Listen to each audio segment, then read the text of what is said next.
క్రీడాకారుల్లో ఉన్న ప్రతిభను చంద్రబాబు ప్రభుత్వం గుర్తించడం లేదు. భారతదేశ సత్తాను చాటి చెప్పిన మహిళా క్రీడాకారిణిపై ప్రభుత్వం చిన్న చూపు చూస్తోంది. వివిధ రాష్ట్రాలు క్రీడాకారులకు ప్రోత్సాహకాలతో గౌరవిస్తున్నాయి. ప్రపంచ కప్‌లో 9 మ్యాచుల్లో 14 వికెట్లు తీసి ఏపీకి చెందిన క్రీడాకారిణి శ్రీచరణికి ఏపీ ప్రభుత్వం ఏమీ ప్రకటించలేదు. ప్రభుత్వం తరపున ఇంతవరకు ఒక ప్రోత్సాహం అనేదే కరువైపోయింది.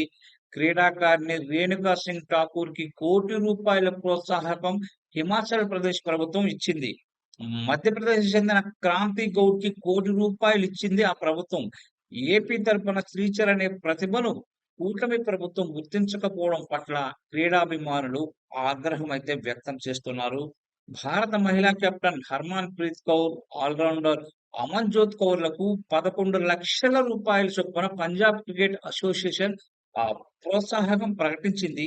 మరి శ్రీచరణిని ఎందుకు అభినందించడం లేదని వైఎస్ఆర్‌సీపీ రాష్ట్ర ప్రధాన కార్యదర్శి ఎస్‌వి సతీష్ కుమార్ రెడ్డి కూడా ప్రశ్నిస్తున్నారు.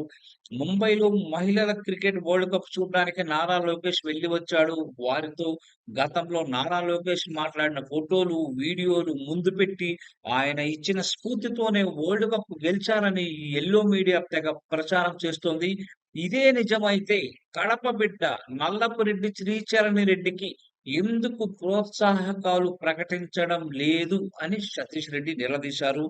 గతంలో క్రీడల్లో ప్రతిభ కనబరిచిన పివి సింధు, హారిక, పుల్లెల గోపీచంద్ వంటి వారికి ఇళ్ల స్థలాలు, నగదు ప్రోత్సాహకాలతో సత్కరించిన చంద్రబాబు ఇప్పుడు శ్రీచరణిని ఎందుకు అభినందించలేకపోతున్నారో చెప్పాలి.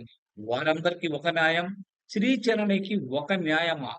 దేశంలోని ఇతర రాష్ట్రాలు తమ క్రీడాకారులను సత్కరిస్తుంటే శ్రీచరణిని కనీసం అభినందించకపోవడానికి చంద్రబాబుకు మాత్రం మనసు కలగడం లేదు అని సతీష్ రెడ్డి మండిపడుతున్నారు.